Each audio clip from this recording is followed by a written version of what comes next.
Hello children, ఈరోజు మనము ధమనులు సిరలు గురించి తెలుసుకుందాం. ఇది మానవ హృదయం. హృదయం నుండి రక్తాన్ని శరీర భాగాలకు తీసుకొని పోయే నాళాలను ధమనులు అంటాం. ఇక్కడ మనకి పుప్పుసు ధమని ఉంది బ్లూ కలర్లో. ఇది ఆమ్లజని రహిత రక్తాన్ని ఊపిరితిత్తులు తీసుకుపోద్ది. ఇది పుప్పుసు ధమని. దీన్ని బృహద్దమని అంటాం.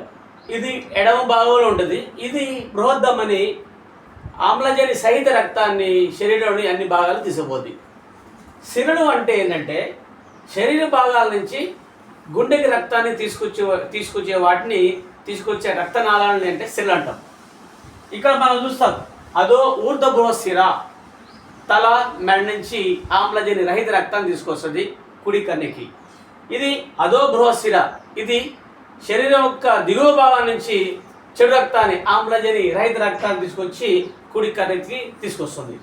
అదేవిధంగా ఇక్కడ 4 ఉన్నాయి నాళాలు, వీటిని పుప్పుసిరలు అంటారు. ఇది ఊపిరితిత్తుల నుంచి ఆమ్లజని సహిత రక్తాన్ని గుండె యొక్క ఎడమ భాగానికి తీసుకొస్తుంది, కన్నుకి తీసుకొస్తుంది. ఈరోజు మనం ధమనులు సిరల గురించి తెలుసుకుందాం. ధమనులు అంటే గుండె నుంచి శరీర భాగాలకి రక్తాన్ని సరఫరా చేసే వాటిని నాళాలను ధమనులు అంటాం. సిరలు అంటే శరీర భాగాల నుంచి గుండెకి రక్తాన్ని తీసుకొచ్చే నాళాలను సిరలు అంటాం. Thank you.